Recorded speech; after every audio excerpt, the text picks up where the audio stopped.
তেলটা দেখো কড়াই বসিয়ে আমি তেল দিয়ে দিয়েছি, কড়াইতে তেল গরম হয়ে গেছে। দিয়ে দেব মাছগুলো, ভেজে নেব।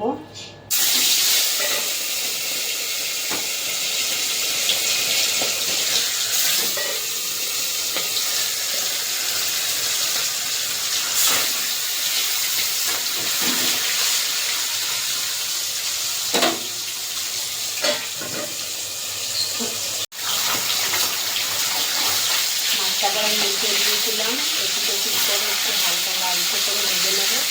এটা জ্যান্ত মাছ, খুব বেশি লাল করবো না।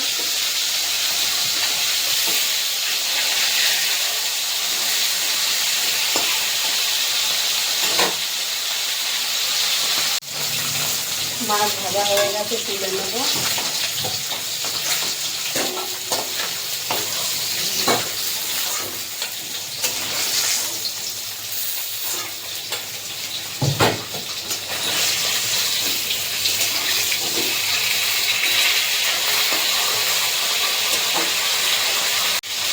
তেলে দিয়ে দেবো জিরে ফোড়ন,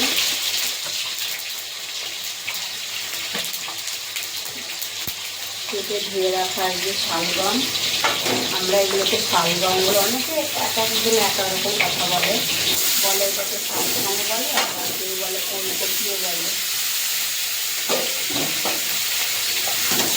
শালগম দিয়ে রান্না করবো, কাতলা মাছ দিয়ে দেবো।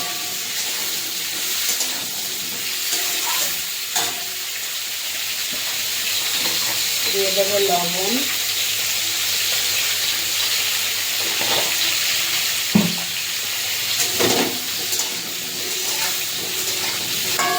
চাপা দিয়ে দেবো। ঢাকাটা তুলে একটু দিয়ে দেবো। অনেকটা মজা লাগছে, শালগমটা খুব ভালো করছি।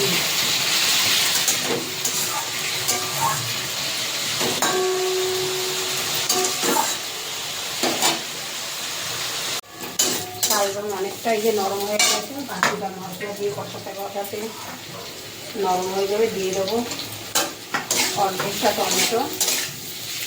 আর এখানে বেটে রেখেছি আমি, আজকে শিলে বাটতে পারিনি, শরীরটা ভালো না বলে। আদা, জিরে, ধনে আর লঙ্কা, এই মশলাটা দিয়ে ভালোভাবে কষিয়ে নেব। দিয়ে দেবো হলুদ। আজকে অনেকদিন থেকে এই শরীরটা খারাপ।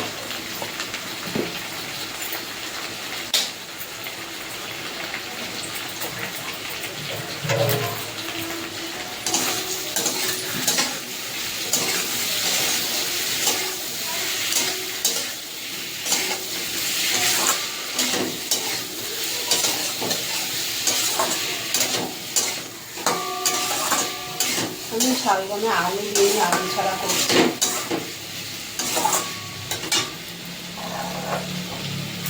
দিয়ে দেবো অল্প করে জল।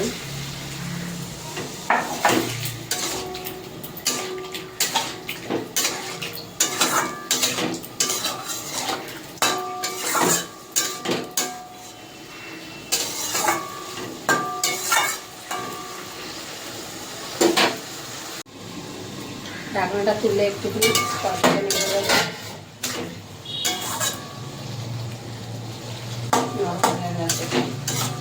মশলা কষাতে কষাতে যে মশলা গা দিয়ে তেল ছেড়ে দিয়েছে।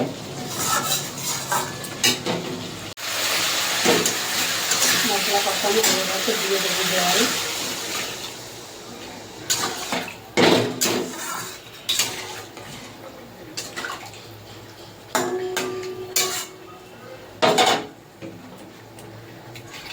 আর একটু জল দেবো।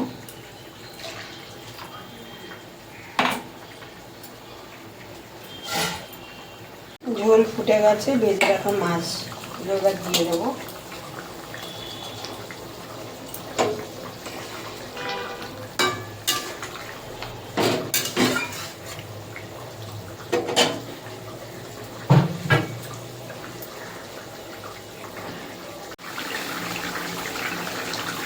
হয়ে গেছে মাছের ঝোল।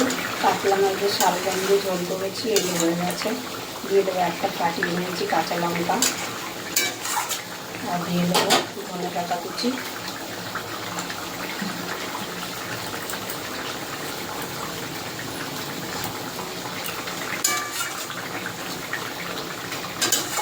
নামিয়ে দেবো।